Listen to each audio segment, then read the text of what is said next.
So have you ever heard me say that emotions are bad? No. Have you? No. No, emotions are the end product of an experience. So then, do I react in my life? Yep, I do. But the question is, how long are you going to react? That's the real question. Because if you keep that emotional reaction going on for an extended period of time, sooner or later it'll become your identity. And then people say, why are you so bitter? Why are you so frustrated? Why are you suffering so much? And your brain, in that emotion, you're in the emotion, which means you're in the chemical residue of the past, is going to call up the event because you're emotionally connected to it. And you're going to say, I'm this way because of that past experience. So then, imagine what I do with people. We have people that have been abused. We have people that have been traumatized, that have been assaulted. We have people that have had very, very difficult pasts. And have you ever heard me say to revisit the event? No. Have you ever heard me say that? No. Never do we need to revisit the event, because once you do, you open the box. But what we want to do is overcome the emotion, because that's just what's lasting from the event. So you sit a person down, and the moment you sit them down, what do you think the body's going to do? It's going to look for something to recreate that emotion, because that's the person's identity. Are you with me still? Yes. So if I make the person, if I inspire the person to sit there, and they're sitting there, and all of a sudden they're noticing that they're hot, and they're irritated, and their stomach is twisting, and all of a sudden it's a group of sensations, a group of feelings that they have called all along frustration. But the different sensations, the moment you name it, it becomes an emotion. But what it is just bodily sensations. It's energy that's stuck in the body. So the body is looking to go back to the past. It's believing it's in the past. Are you with me still? Yes. So if the person becomes aware that their body is doing that, and like training an animal, allow the body to feel that emotion and then settle it down into the present moment. When you settle it down into the present moment, the body starts to trust the present moment and move out of the past. And there's a release of energy. Then the body goes, well, wait a second, what's going to happen the next moment? And it starts doing that. And it starts to try and anticipate the future. And you settle the body back down into the present moment. And every time you do that, you're telling the body it's no longer the mind, that you're the mind, and your will is getting greater than the program. And all of a sudden, you start to lower the volume to that emotion. And when you begin to break the addiction to that emotion, the side effect of breaking that addiction is called joy. It's called freedom. All of a sudden, the body's saying, I don't want to be tormented anymore. Now, does that mean you shouldn't grieve over things that you lose? Grieving is a biological process. It's neural pruning. It's a death of circuitry. It's a death of emotions. It's the absence, a void of something in your life. And that's important, but in grief, sooner or later, you got to come to a greater understanding about death, a greater understanding about loss, a greater understanding so that you can adapt to those conditions. Every time I sit with someone and they start complaining about their life, and I let them go for a few minutes, and then I go, oh! You know what I say to them? You only complain about your life when it's not working. And the emotion that you're feeling right now is keeping you connected to the past. You never do this when your life is working. And so I don't have a problem with moving through the stages of emotions. But I also know that what a person really wants more than anything else is to be free. People want to be free. And I have witnessed transformation on every culture, on every skin color, every shape, every size, every age. I've witnessed it. And the same radiance that takes place in a person's face, a light behind their eyes, a different physical presentation of their face is eminent, it's real. And that person has worked to overcome themselves. And so it's not that we shouldn't feel emotions. We should feel those emotions and feel them completely. And like a child, get over it though, and just let it out and then go.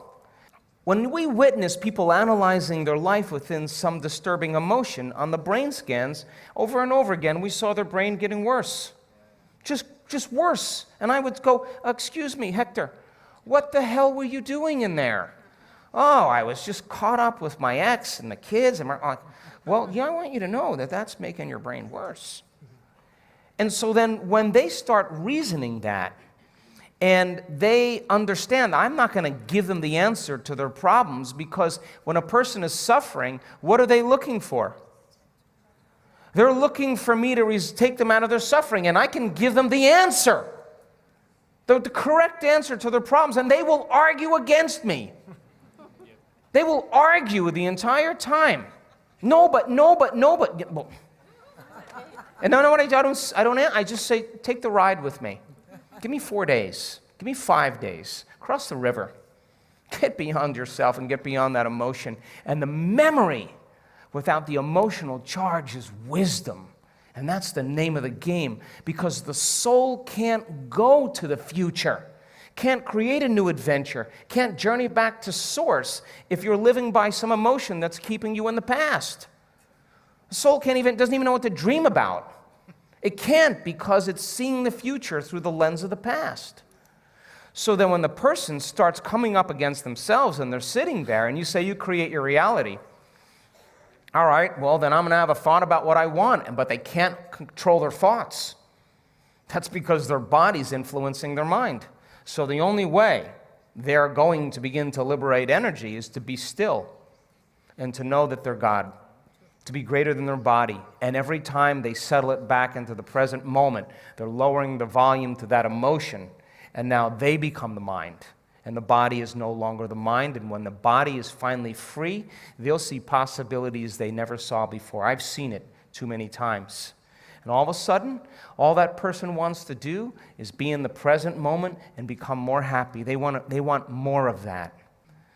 But living in guilt or grief or shame or unworthiness, I had someone tell me they lost a loved one the other day. And I said, well, okay, how long have you been grieving? Oh, about a year. Oh, really? Okay, well, suppose it was you that left and you were looking at the person you loved moping around for a year. What would you say to them after a year if you truly loved them? Get over it and have a happy life. I'm doing great. You should make yourself happy. You really love me? Live a happy life. That would be the greatest testament of love for each other. Because if you're suffering, then you're making this hard on me.